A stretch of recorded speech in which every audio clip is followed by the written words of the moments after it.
성경 말씀 보도록 하겠습니다. 신명기 2장 17절부터 23절까지. 신명기 2장 17절부터 23절 한 절씩 교독합니다. 여호와께서 내게 말씀하여 이르시되 내가 오늘 모압 변경 아르를 지나리니 암몬 족속에게 가까이 이르거든 그들을 괴롭히지 말고 그들과 다투지도 말라. 암몬 족속의 땅은 내가 네게 기업으로 주지 아니하리니 이는 내가 그것을 롯 자손에게 기업으로 주었음이라. 그것도 르바임의 땅이라 하였나니 전에 르바임이 거기 거주하였으며 암몬 족속은 그들을 상승림이라 일컬었으며 그 백성은 아낙 족속과 같이 강하고 많고 키가 컸으나 여호와께서 암몬 족속 앞에서 그들을 멸하셨으므로 암몬 족속이 대신하여 그 땅에 거주하였으니 마치 세일에 거주한 에서 자손 앞에 호리 사람을 멸하신 것과 같으니 그들이 호리 사람을 쫓아내고 대신하여 오늘까지 거기에 거주하였으며 또 갑돌에서 나온 갑돌 사람이 가사까지 각 촌에 거주하는 아위 사람을 멸하고 그들을 대신하여 거기에 거주하였느니라. 네. 하나님께서는 이스라엘 백성에게 롯의 후손인 모압 족속과 암몬 족속 그리고 에서의 후손인 에돔 족속을 괴롭히거나 그들과 다투지 말라고 말씀했습니다. 그 이유는 하나님께서 그들에게 그 땅을 기업으로 주셨기 때문이다, 이렇게 또 말씀했습니다.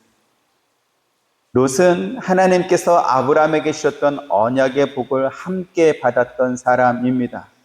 하나님께서 아브라함에게 너의 고향과 친척과 아버지의 집을 떠나 내가 네게 보여줄 땅으로 가라, 이렇게 말씀했지만 아브라함은 자기 조카인 롯과 또 아버지와 함께 고향을 떠났고 아버지가 죽은 후에야 가나안 땅으로 들어갔습니다. 이처럼 롯은 아브라함이 가는 곳마다 그와 함께 했었고 또 아브라함이 여호와께 제단을 쌓고 그의 이름을 부를 때 롯도 그 예배에 함께 했던 사람입니다. 창세기 13장 1절 4절 보시죠.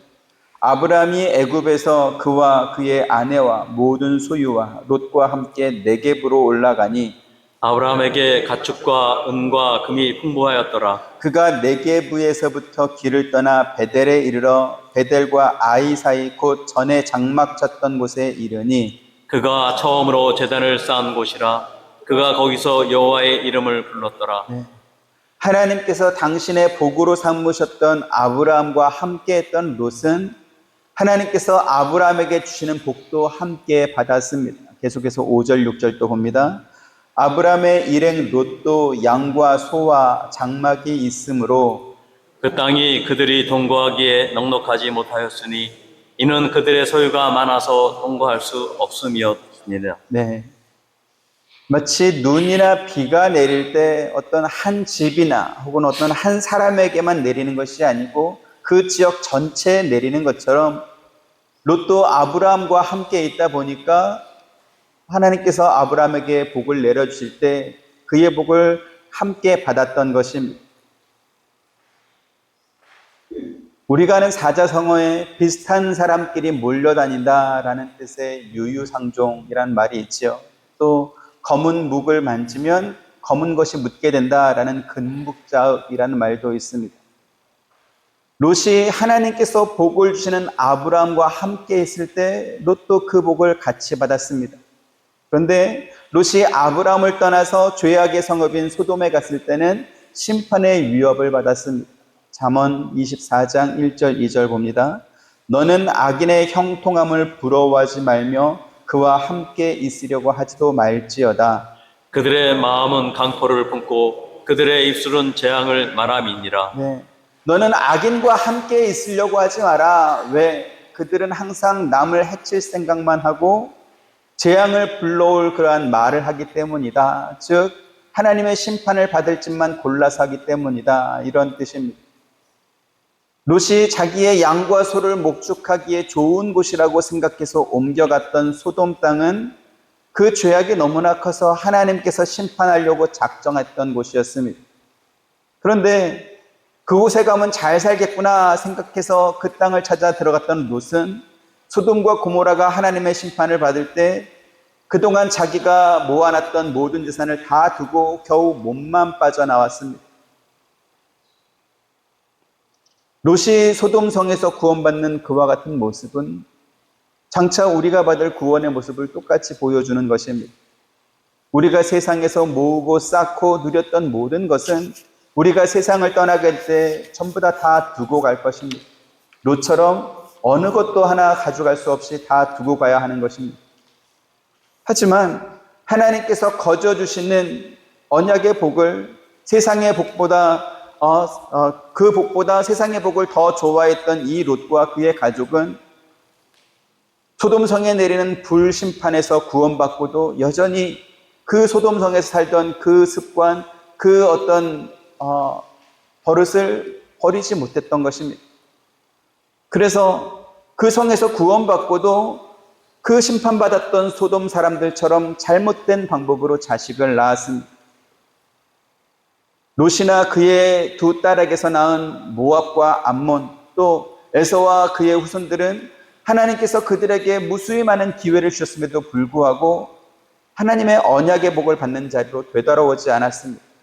우리가 성경에서 확인하는 바와 같이 하나님께서 오직 홀로 당신이 그들에게 하신 약속을 지키셨을 뿐이고 그들은 이스라엘 백성을 적대적으로 대하면서 오히려 하나님의 원수처럼 살았던 것이지. 오늘 우리가 살펴보려고 하는 주제가 바로 이것입니다. 하나님께서는 이스라엘 백성들이 애굽에서 나올 때 그들을 저주하고 대적했던 암몬과 모압과 또 에돔 족속은 그 여호와의 총에 들어오지 못한다 이렇게 말씀했습니다. 신명기 23장 3절부터 6절 보죠. 암몬 사람과 모압 사람은 여호와의 총에 들어오지 못하리니 그들에게 속한 자는 10대뿐 아니라 영원히 여호와의 총에 들어오지 못하리라. 그들은 너희가 애굽에서 나올 때에 떡과 물로 너희를 길에서 영접하지 아니하고 메소포타미아의 부돌 사람 볼의 아들 발람에게 뇌물을 주어 너희를 저주하게 하려 하였으나 내 하나님 여호와께서 너를 사랑하심으로 내 하나님 여호와께서 발람의 말을 듣지 아니하시고 내 하나님 여호와께서 그 저주를 변하여 복이 되게 하셨나니 내 평생에 그들의 평안함과 형통함을 영원히 구하지 말지니라. 네. 모압과 암몬 족속이 영원히 여호와의 총에 들어오지 못한다라고 하는 것은 거룩하게 구별되어 하나님의 영광을 찬양하는 예배에 그들은 참여할 수 없다라는 그러한 뜻입니다. 여호와의 총회는 여호와의 이름으로 모이는 이스라엘의 공동체를 뜻합니다. 신명기 23장에는 모압과 암몬 자손 외에도 여호와의 총회에 들어오지 못하는 사람들이 또 소개되고 있습니다. 1절에 보면 고환이 상한 자나 음경이 잘린 자는 여호와의 총회에 들어오지 못합니다. 하나님의 형상으로 창조됐지만 죄와 타락으로 인해서 본래 영화로운 모습을 스스로 상실한 사람들을 가리킵니다. 또 사생자도 여호와의 총회에 들어오지 못한다라고 했습니다. 롯의 두 딸이 아버지에게서 나온 모압과 암몬 같은 사람들을 의미합니다. 왜 그들은 하나님의 총회, 여호와의 총회에 들어오지 못합니까? 하나님께서 내가 거룩하니 너희도 거룩할지어다 이렇게 말씀했기 때문인 것이지. 이처럼 모압과 암몬 족속은 여호와의 총회에 영원히 들어오지 못할 사람들입니다. 더구나 그들은 이스라엘의 원수가 되어서 이스라엘의 역사 내내 서로의 주적이 되는 그러한 민족이기도 합니다. 그러면 왜 하나님께서는 그들을 괴롭히지 말고 그들과 싸우지 말라, 그들 소유의 땅을 빼앗지 말라 이렇게 말씀했을까요? 스바냐 2장 8절 9절 봅니다. 내가 모압의 비방과 암몬 자손이 조롱하는 말을 들었나니 그들이 내 백성을 비방하고 자기들의 경계에 대하여 교만하였느니라. 그러므로 만군의 여호와 이스라엘의 하나님이 말하노라. 내가 나의 삶을 두고 맹세하노니 장자 모압은 소돔 같으며 암몬 자손은 고모라 같을 것이라. 찔레가 나며 소금구덩이가 되어 영원히 황폐하리니 내 백성의 남은 자들이 그들을 노력하며 나의 남은 백성이 그것을 기업으로 얻을 것이라. 네. 모압 자손과 암몬 자손이 얼마나 이스라엘 백성을 괴롭게 했는지 하나님께서는 그들을 소돔과 고모라처럼 만들어서 영원히 황폐하게 하겠다 이렇게 말씀했습니다. 성경학자들은 이스라엘의 출애굽 시기를 대략 기원전 1446년경으로 추정합니다. 모압과 암몬은 기원전 582년에 바벨론에 의해서 멸망합니다. 그리고 에돔은 기원전 164년에 그 마카비 혁명 시절에 이스라엘 군대에 의해서 멸망하게 됩니다. 이렇게 보면 모압과 암몬 족속은 대략 이스라엘 백성과 약 860년 동안 원수로 지내고, 또 에돔 족속은 이스라엘과 약 1280년 정도로 적대적인 관계로 그렇게 지내게 됩니다. 그래서 오늘 본문에서 우리가 확인하고 싶은 것은 왜 하나님께서 모압과 암몬, 에돔 족속을 처음부터 싹을 잘라버리지 않고 계속 그렇게 남겨두었는가 하는 것입니다. 오늘 본문 4절 5절에 너희는 세일에 거주하는 너희 동족 에서의 자손이 사는 지역으로 지날진대 그들이 너희를 두려워하리니 너희는 스스로 깊이 삼가하고 그들과 다투지 말라, 이렇게 말씀합니다. 에서의 자손이 너희를 두려워할 것이라고 했습니다. 무슨 뜻입니까? 이스라엘 백성이 마음만 먹으면 에서의 자손을 두렵게 하거나 혹은 그 에돔 족속의 땅을 빼앗을 수 있었다라는 뜻입니다. 암몬과 모압 족속에 대해서도 그들을 괴롭히지 말고 이렇게 성경은 말합니다. 우리가 누군가를 괴롭히려면 상대보다 힘이 강해야 괴롭히지 않겠습니까? 약한 사람이 어떻게 자기보다 강한 사람을 괴롭히겠어요? 강하기 때문에 약한 사람을 괴롭힐 수 있는 것입니다. 그래서 이 말씀들은 이스라엘 백성들이 가나안 땅을 정복하려고 했던 그 당시에는 에돔과 또 모압과 암몬 족속보다 이스라엘의 힘이 훨씬 더 강했다, 그들이 힘으로 이길 수 있었다라는 것을 의미합니다. 그런데 하나님께서는 장차 그 족속들이 이스라엘 나라가 멸망할 때까지, 그리고 그 후로도 계속 이스라엘과 원수가 될 것을 알면서도 그들을 괴롭히지 말라, 그들과 싸우지 말고 그들 소유의 땅을 빼앗지 말라, 이렇게 말씀합니다. 왜 그랬을까요? 그 이유를 우리가 알아야 우리가 살면서 경험하게 되는 수많은 갈등과 고통과 괴로운 일을 만나게 될 때 그 속에서 우리를 자라게 하시는 하나님을 알 수 있기 때문에 그렇습니다. 사람들이 종교를 믿고 신을 의지하는 이유가 뭐죠? 복을 구하고 화를 피하고 싶기 때문에 신을 의지하고 신께 구하는 것입니다.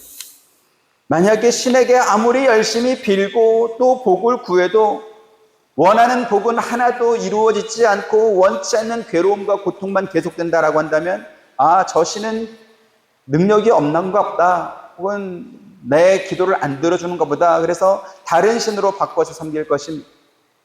그런데요, 하나님께서는 출애굽한 당신의 백성이 나라를 만들기 시작할 때부터 그 나라가 멸망할 때까지 당신의 백성을 괴롭힐 그 불의한 민족을 끝까지 옆에 두셨다라는 것입니다. 하나님께서 당신의 백성을 지키긴 하시겠지만, 그러나 에덴 동산과 같이 오직 하나님의 은혜와 복이 있는 곳에서 이스라엘 백성들을 살게 하지 않았다라는 것이죠. 오히려 원수들의 틈바구니에 두어서 그곳에서 살게 하신 것입니다. 그리고 이것이 바로 오늘 우리가 알아야 할 성경적 세계관이고 또 기독교의 비밀이기도 합니다. 하나님은 세상을 창조하신 분입니다. 그리고 지금도 세상을 섭리하고 다스리십니다. 사람들이 기적을 보면서 열광하지만, 그러나 기적보다 더 큰 기적은 뭡니까? 우리가 기적이라고 생각했던 것이 평범한 일상이 되는 것입니다. 그것보다 큰 기적은 없습니다. 1826년 영국에서는 증기기관을 탑재한 28인승 자동차가 최초로 만들어져서 런던에서 캠브리지를 왕복하는 전기 노선 버스를 최초로 운영했던 그러한 적이 있습니다. 그 후에 증기 자동차를 이용하려는 사람들이 많아지자 이제는 자동차와 그 마부가 이끄는 그 마차가 충돌하는 그러한 사고가 자꾸 발생하게 됐고요. 그로 인해서 마차를 끌면서 돈을 벌던 마부들의 불만이 점점 더 커졌습니다. 대단히 반발했던 것이죠. 그러자 영국 의회에서는 마부들의 산업을 보호하기 위해서 한 법을 만들었습니다. 그게 뭐냐면 적기조례라고 하는 붉은 깃발법을 1865년에 만든 것입니다. 이 법안 내용이 뭐냐면 자동차의 최고 속도는 시내에서는 2마일, 3.2km를 넘지 못한다. 그리고 시내가 아닌 시외에서는 4마일, 6.4km를 넘지 못한다. 이렇게 속도 제한을 둔 것입니다. 속도 제한만 둔 것이 아니고 붉은 깃발을 든 기수가 있어서 낮에는 붉은 깃발을 들고 밤에는 빨간 등을 들고 자동차보다 55m 먼저 달려가서 그래서 지나가는 마부들한테 좀 있다가 그 자동차가 오니까 버스가 오니까 비켜라 혹은 조심해라 이것을 이제 깃발을 흔드는 기수를 두게 하는 그러한 법이었습니다.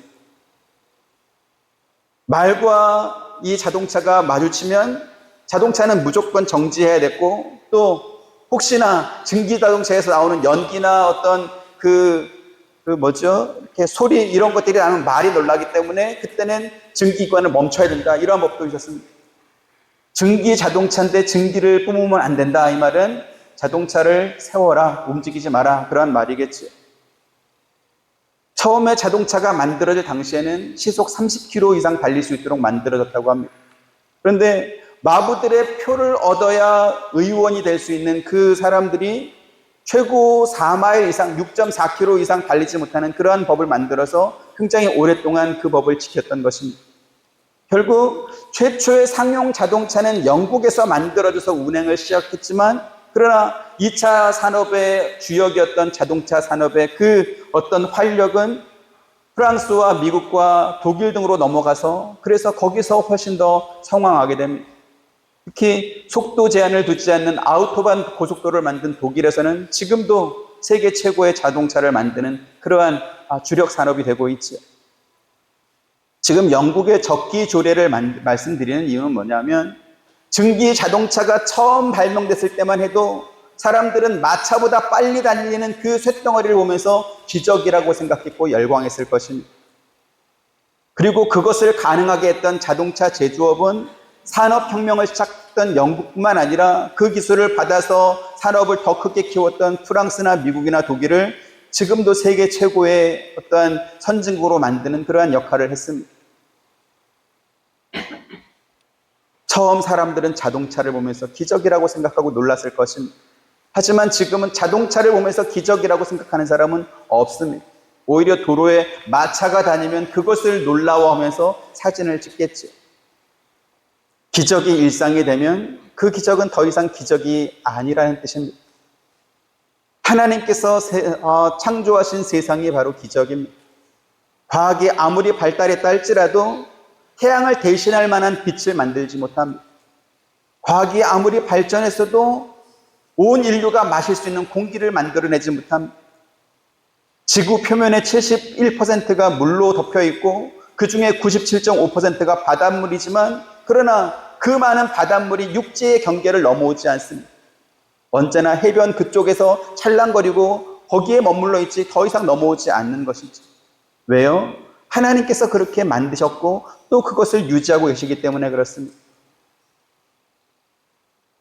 과학이라고 하는 것은 항상 같은 값을 유지하는 그 항상성이 있어야 기술로 비로소 인정이 됩니다.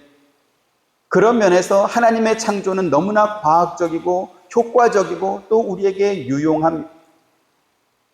하지만 하나님은 창조만 하시는 분이 아니지. 하나님은 심판도 하실 수 있습니다. 죄로 가득한 세상을 홍수로 심판하셨고 소돔과 고모라를 멸망시키신 분이십니다.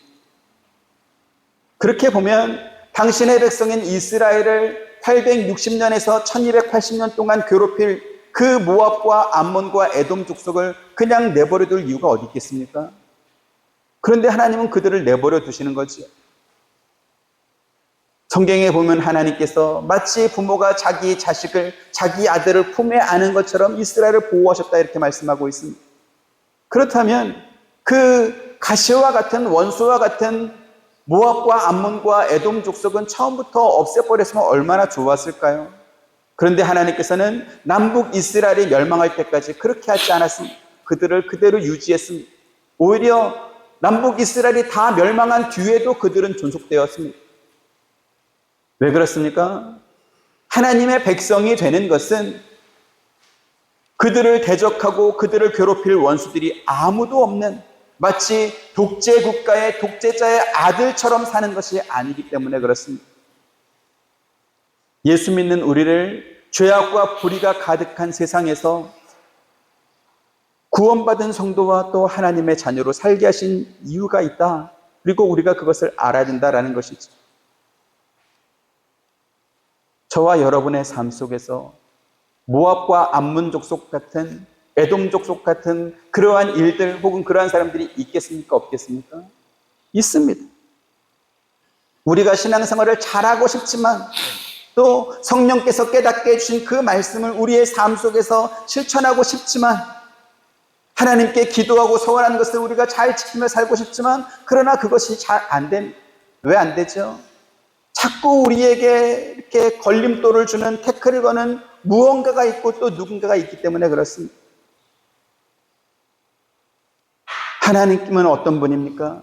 이스라엘을 구원하기 위해서 애굽에 10가지 재앙을 내리고 이스라엘을 추격하던 바로와 그의 정예부대, 전차부대, 기마부대를 홍해바다에 담그어 버리신 분이십니다.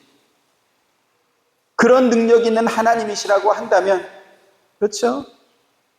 이스라엘 백성들을 가나안 땅까지 인도할 필요는 뭐가 있겠습니까? 그냥 애굽 땅을 이스라엘 백성들에게 줄 수 있지 않았을까요? 홍해를 가를 수 있는 분이신데, 바로와 그의 군대는 다 죽었는데요. 그 애굽은 어떤 땅이죠? 나일강이 있어서 이집트 문명, 세계 4대 문명이라고는 이집트 문명이 시작된 곳 아니겠습니까? 차라리 그 땅을 이스라엘 백성들에게 주었으면 얼마나 좋겠습니까? 어차피 군사도 다 죽고 말하는데. 그렇지 않다면 몽골의 칭기스칸이 그 빠른 기마부대를 이끌고 아시아와 유럽 거의 모든 대륙을 다 정복했던 것처럼 이스라엘 백성들이 가나안 땅을 정복해 갈 때 그 앞에 있는 모든 족속들을 다 멸하게 하실 수도 있었을 것입니다. 그렇다면 모압이나 암몬이나 에돔 족속이 그렇게 오랜 세월 동안 이스라엘을 괴롭히는 그런 일도 없었겠지. 우리가 자주 사용하는 말 가운데 싹수가 노랗다라는 말이 있습니다. 어떤 일이나 사람이 앞으로 잘 될 것 같은 어떤 그런 낌새나 징조가 보이지 않는다, 그러한 뜻이죠. 원래 새싹은 초록색이어야 되지만, 그러나 영양이 부족하거나 혹은 그 싹이 죽었다고 한다면 노랗게 색이 변하기 때문에 싹수가 노랗다라는 말이 생긴 것입니다. 당연히 그 싹은, 그 노란 싹은 자라지 못할 거기 때문에 제거해야 될 것입니다. 모압과 암몬, 에돔 족속은 이스라엘 편에서 보면 싹수가 노란 자들입니다. 지난주에 우리가 살펴봤지만 발람이 그 모압의 발락 왕에게 꾀를 주었죠. 어떤 꾀입니까? 광야 생활하는 그 이스라엘 백성 앞에서 맛있는 음식 차려놓고 그 음식을 먹게 하고 예쁜 여자들을 둬서 음행하게 만들고 그 여자들이 섬기는 그 모압의 우상에게 절을 하고 섬기도록 그렇게 한 것입니다.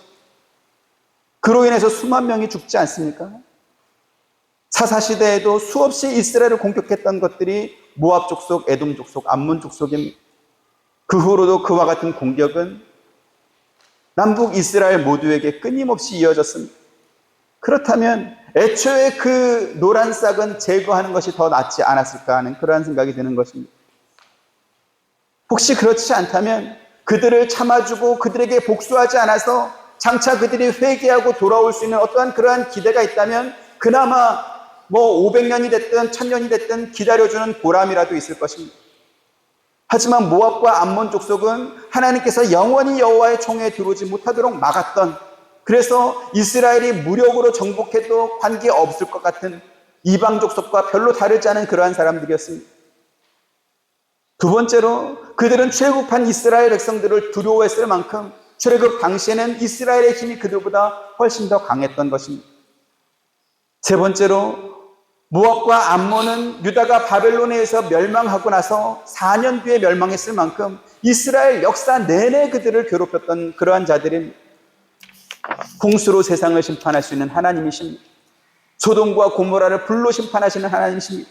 그렇다면 당신의 백성을 지키고 보호하기 위해서 그들을 핍박할 모압과 암몬과 에돔 족속을 하나님께서 없애주실 수도 있었을 것입니다. 하지만 하나님은 그렇게 하지 않습니다. 끝까지 그들을 남겨두셨던 것이지. 그래서 우리는 성경을 읽으면서 왜? 라는 질문을 해봐야 되는 것입니다. 저들은 호시탐탐 하나님의 백성을 핍박하고 약탈하고 괴롭혔는데 왜 하나님께서는 저들을 괴롭히지 말라, 저들과 싸우지 말고 저들의 것을 빼앗지 말라라고 말씀했습니까? 이것을 우리가 생각해 봐야 되는 것이죠. 왜 그랬을까요? 그 이유는 이스라엘이 하나님의 백성과 자녀로 만들어져 감에 있어서 그들이 필요했기 때문에 그런 것입니다.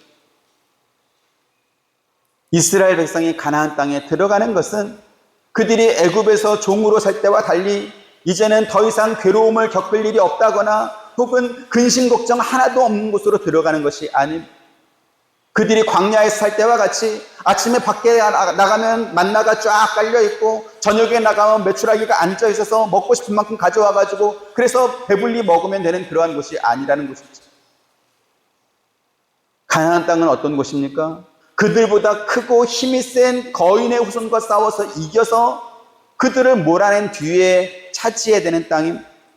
또 그곳에 들어가서는 농사를 짓고 목축을 해서 먹을 양식을 마련해야 되는 그러한 곳입니다. 전쟁은 무엇입니까?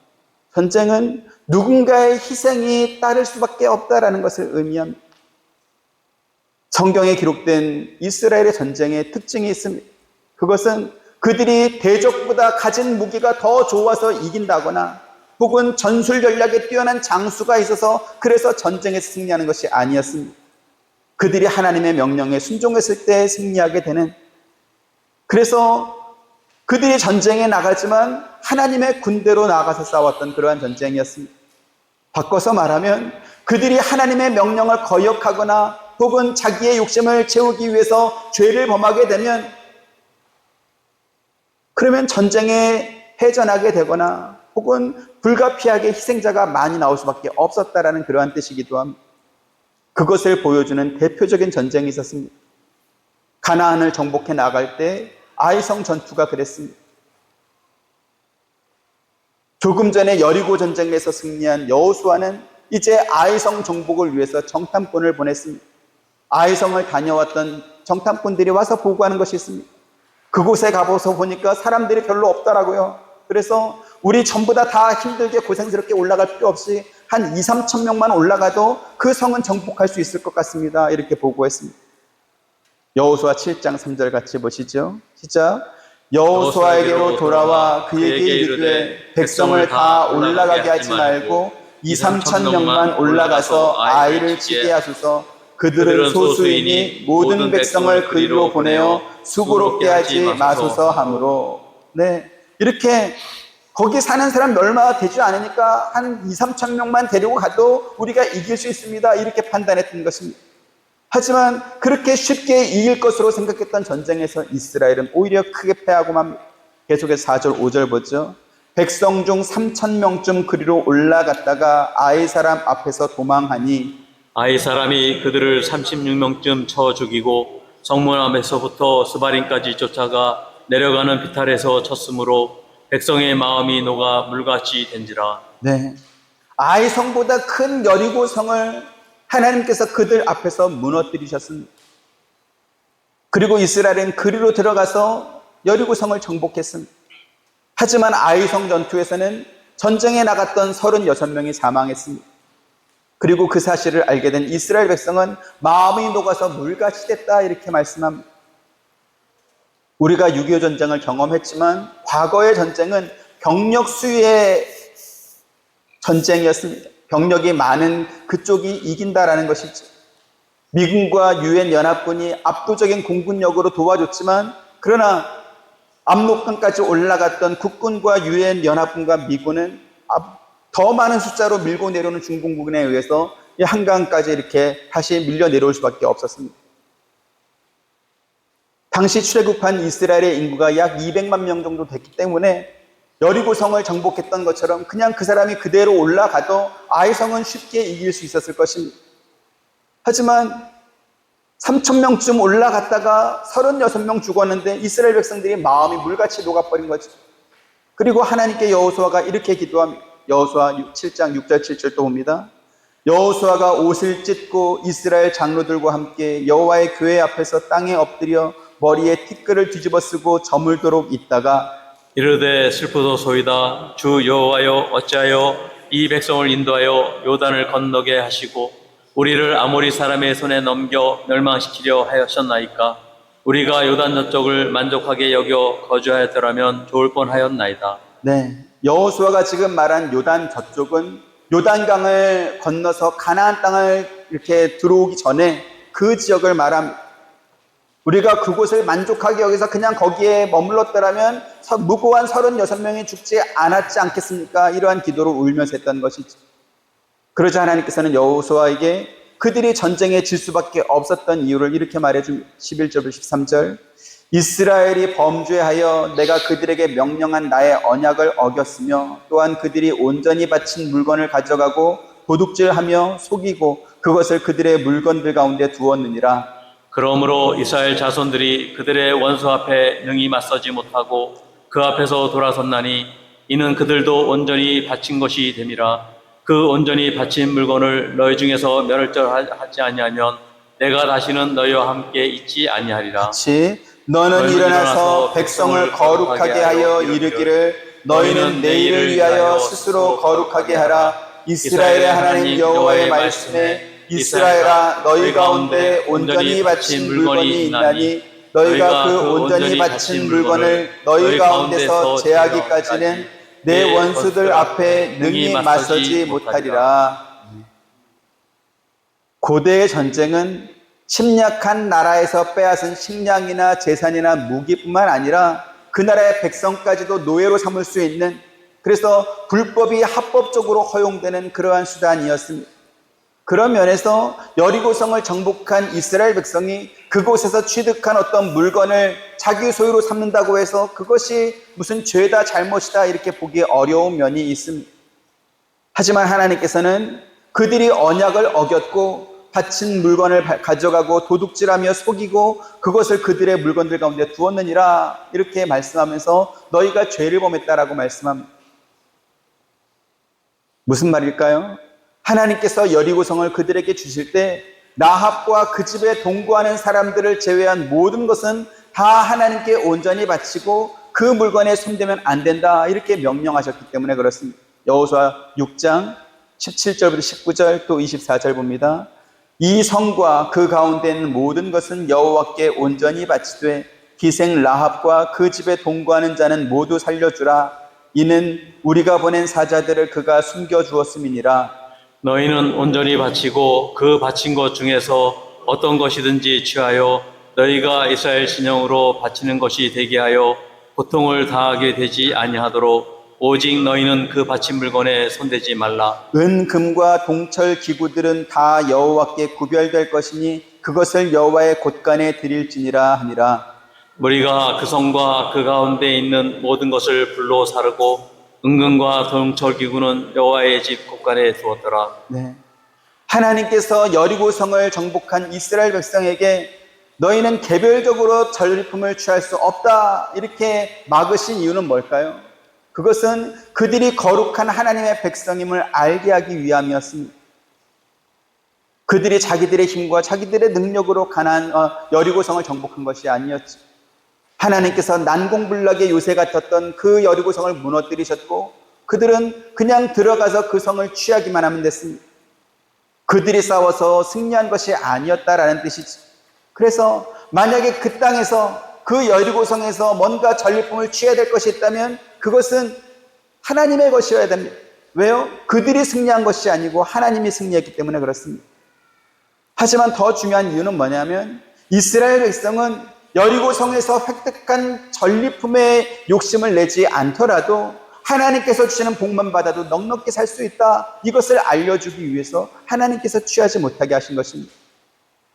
하나님께서는 그와 같은 약속을 이미 그들에게 모세를 통해서 말씀해 주신 바가 있습니다. 신명기 6장 10절부터 13절 내 하나님 여호와께서 내 조상 아브라함과 이삭과 야곱을 향하여 네게 주리라 맹세하신 땅으로 너를 들어가게 하시고 네가 건축하지 아니한 크고 아름다운 성읍을 얻게 하시며 내가 채우지 아니한 아름다운 물건이 가득한 집을 얻게 하시며 내가 파지 아니한 우물을 차지하게 하시며 내가 심지 아니한 포도원과 감람나무를 차지하게 하사 내게 배불리 먹게 하실 때에 너는 조심하여 너를 애굽 땅 종되었던 집에서 인도하여 내신 여호와를 잊지 말고 네 하나님 여호와를 경외하며 그를 섬기며 그의 이름으로 맹세할 것이니라. 네.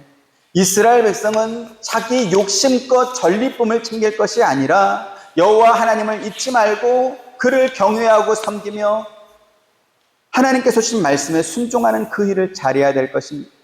그러면 지금 우리가 읽은 신명기 말씀과 같이 그들에게 필요한 모든 것은 하나님께서 주실 것입니다.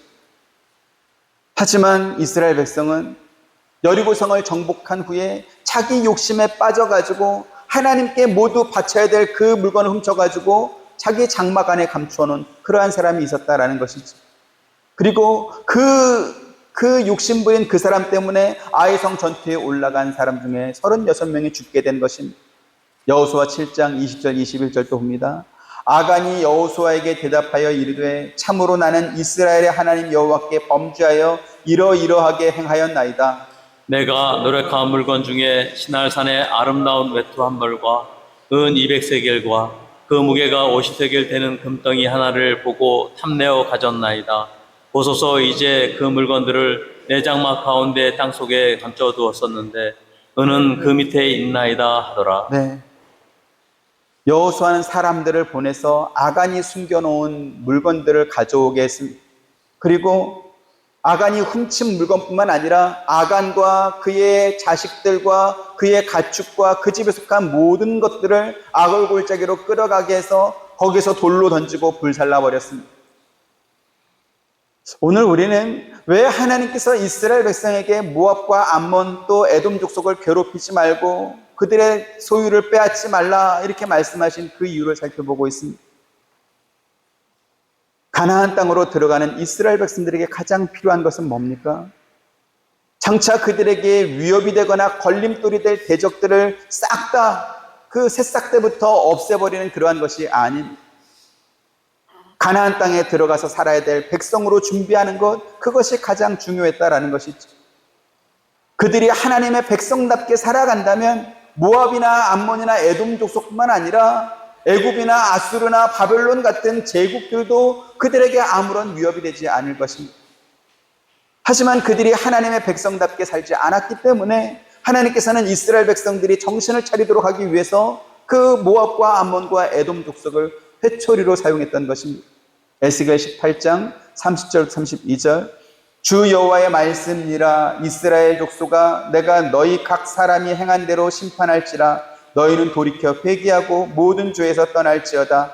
그리한즉 그것이 너희에게 죄악의 걸림돌이 되지 아니하리라. 너희는 너희가 범한 모든 죄악을 버리고 마음과 영을 새롭게 할지어다. 이스라엘 족속아 너희가 어찌하여 죽고자 하느냐. 같이 주 여호와의 말씀이니라 죽을 자가 죽는 것도 내가 기뻐하지 아니하노니 너희는 스스로 돌이키고 살지니라. 네. 하나님께서 이스라엘 백성들에게 모든 죄에서 떠날 것을 말씀하고 있습니다. 왜요? 너희가 살길 원한다. 너희가 죽게 되는 것을 원치 않는다. 설령 죽게 되어야 할지라도 내가 그것을 기뻐하지 않는다. 너희는 돌이키고 살아야 된다. 이렇게 말씀합니다. 하지만 이스라엘 백성은 왕조가 바뀌고 세기가 변해서도 끝까지 죄에서 돌이키지 않았습니다. 그래서 열왕기서에서 끊임없이 반복해서 나오는 내용이 뭐냐면 그들이 이스라엘에게 범죄하게 한 여로보암의 죄에서 떠나지 아니하고 라는 그러한 말씀입니다. 남과 북으로 갈라진 그 유다와 이스라엘이 멸망하게 된 이유는 뭡니까? 그들이 모압이나 암몬이나 에돔 족속으로부터 침략받고 공격받아서 그래서 멸망한 것이 아니었다라는 것이죠. 그들이 여로보암의 죄에서 떠나지 않고 우상을 섬기며 하나님 앞에 죄를 범했기 때문에 그들이 멸망하게 된 것입니다. 그들뿐이겠습니까? 오늘날도 다르지 않을 것입니다. 사람들은 나를 힘들게 하고 스트레스를 주는 저 일만 잘 해결되면 혹은 나를 괴롭히는 저 사람만 없으면 혹은 힘 있는 누군가가 나를 도와주기만 한다면 내가 걱정할 것 없이 그렇게 살겠다 이렇게 생각합니다. 이스라엘이 그렇게 생각했던 것이죠. 그래서 그들은 자기들을 도와줄 힘 있는 누군가를 찾았습니다. 그래서 아람 왕과 연합을 하거나 혹은 아수르 왕에게 나는 당신의 아들입니다 라고 하면서 나를 좀 도와달라 구원해달라 이렇게 요청했던 것입니다. 열왕기하 16장 7절 8절 봅니다. 아하스가 아수르 왕 디글랏 빌레셀에게 사자들을 보내어 이르되 나는 왕의 신복이요 왕의 아들이라. 이제 아람 왕과 이스라엘 왕이 나를 치니 청하건대 올라와 그 손에서 나를 구원하소서 하고, 아하스가 여호와의 성전과 왕궁 곳간에 있는 은금을 내어다가 아수르 왕에게 예물로 보냈더니 네, 이렇게 아하스 왕이 아수르 왕에게 성전과 왕궁 곳간에 있는 은금을 예물로 보내주면서 그를 의지하면서 나를 좀 도와주십시오. 나는 왕의 아들입니다. 이렇게 딸랑딸랑 했더니 아수르 왕이 아하스를 도와주었을까요? 역대하 28장 20절 21절 또 봅니다. 아수르 왕 디글랏 빌레셋이 그에게 이르렀으나 돕지 아니하고 도리어 그를 공격하였더라. 아하스가 여호와의 전과 왕궁과 방백들의 집에서 재물을 가져다가 아수르 왕에게 주었으나 그에게 유익이 없었더라. 네, 이스라엘을 괴롭히는 모압과 암몬, 에돔 족속이 그들 주변에 있었느냐 없었느냐는 하나도 중요하지 않았습니다. 하나님께서는 그 족속들보다 더 강했던 애굽이나 또 아수르나 이러한 나라들로부터 그들을 구원했기 때문에 그렇습니다. 그 많은 침략에서 그들을 보호했기 때문에 그렇습니다. 자, 그러면 이제 이스라엘 백성들을 뭘 하면 되겠습니까? 하나님의 통치에 순종하면 됐던 것입니다. 그리고 그 원리는 오늘 우리에게도 똑같이 적용돼서 우리가 따라야 할 신앙의 원리이기도 합니다. 로마서 12장 1절 2절 보죠. 그러므로 형제들아 내가 하나님의 모든 자비하심으로 너희를 권하노니 너희 몸을 하나님이 기뻐하시는 거룩한 산 제물로 드리라. 이는 너희가 드릴 영적 예배니라. 너희는 이 세대를 본받지 말고 오직 마음을 새롭게 함으로 변화를 받아 하나님의 선하시고 기뻐하시고 온전하신 뜻이 무엇인지 분별하도록 하라. 네, 하나님께서 이스라엘 백성들에게 원하셨던 것은 우상을 섬기는 이방 나라를 본받지 말고 하나님의 선하시고 기뻐하시고 온전한 뜻이 무엇인지 알아서 그 뜻을 따라 살라는 것이었습니다. 하지만 그들은 나라가 멸망할 때까지 하나님이 원하시는 대로 살지 않았습니다. 그러면 오늘 저와 여러분은 어떨 것 같습니까? 하나님께서 오늘 저와 여러분에게 원하시는 것도 구약 이스라엘 백성들에게 원하셨던 것과 다르지 않습니다. 하나님께서는 우리에게 하나님이 기뻐하시는 거룩한 산 제물이 되라고 말씀하십니다. 그리고 그 내용에 대해서 4절부터 21절까지 설명해 주고 있습니다. 몇 가지를 보면 형제를 사랑하여 서로 우애하고 존경하기를 서로 먼저 하며 악에게 지지 말고 선으로 악을 이기라, 이러한 말씀들을 주셨습니다. 여기 지금 악에게 지지 말고 선으로 악을 이기라, 이러한 말씀이 무슨 뜻일까요? 악한 자들은 그들이 하는 악한 일을 계속할 것입니다. 앞서도 말씀드린 바와 같이 더 잘 살아보겠다고 소돔성으로 갔던 롯과 그의 가족은 소돔성에 사는 그 모습을 그대로 배웠습니다. 또 악한 자들은 뱀이 하와를 미혹했던 것 같이 하나님의 선한 백성을 미혹하고 협박하고 핍박해가지고 자기들처럼 하나님을 떠나 살도록 그렇게 만들 것입니다. 그럴 때 우리는 어떻게 살아야 합니까? 잠언 말씀과 같이 악인의 형통함을 부러워하지 말고 그들과 함께 있으려고 하지 말고 우리가 해야 할 일을 똑바로 하면 되는 것입니다. 환경이나 조건이 개선되고 우리의 마음을 근심하게 하는 어떤 일도 생기지 않고 그래서 내가 원하면 언제든지 하나님의 일을 할 수 있는 그런 세상은 올까요? 안 올까요? 그런 세상은 오지 않습니다. 그러면 만약에 그러한 세상이 우리에게 온다면, 우리에게 주어진다면, 그러면 우리는 하나님을 잘 섬길 수 있을까요?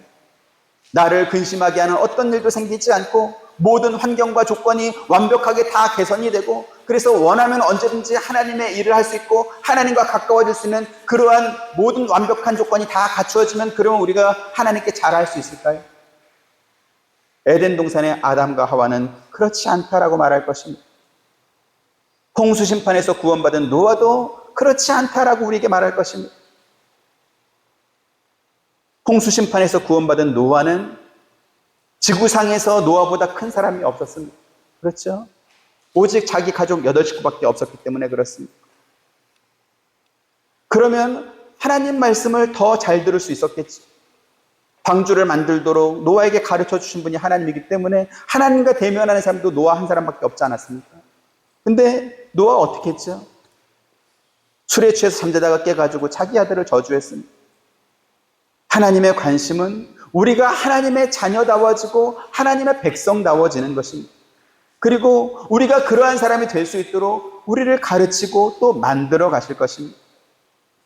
모압과 암몬, 에돔 족속이 이스라엘 역사 내내 그들의 가시가 되고 그들의 몽둥이가 되고 원수가 되었던 이유는 뭐냐면 하나님께서 그들을 이스라엘을 가르치는 회초리로 사용했기 때문에 그렇습니다. 어떤 회초리입니까? 그들이 이방 나라를 본받지 않고 우상을 섬기며 죄에 빠져가지고 살지 않도록 그들을 경계하고 가르치는 그러한 회초리로 그들을 사용했던 것입니다. 그리고 그 하나님께서는 오늘 저와 여러분에게도 다양한 회초리를 두었을 것입니다. 회초리를 맞으면 아픕니다.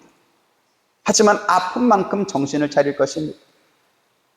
하나님의 자녀답게 살아가는 법을 배우게 될 것이고 하나님의 통치에 순종하는 그러한 법을 배울 것입니다. 그리고 그렇게 우리의 신앙과 우리의 인격이 조금씩 더 성장하게 될 것입니다. 그 성장은 우리가 하나님 앞에 서게 되는 그날까지 계속될 것입니다.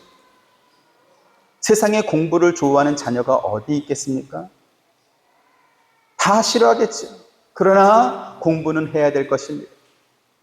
부모는 자녀에게 그것을 하루도 가르치고 훈육하라고 있는 것입니다. 책임을 회피하면 안 되는 것이죠. 싫어하는데 어떻게 시킵니까? 라고 하면 그 고통을 평생 또 가져야 되는 겁니다. 하나님은 무책임한 부모처럼 그렇게 우리를 내버려 두지 않을 것입니다. 우리가 잘하도록 끊임없이 우리를 독려하고 또 가르치실 것입니다.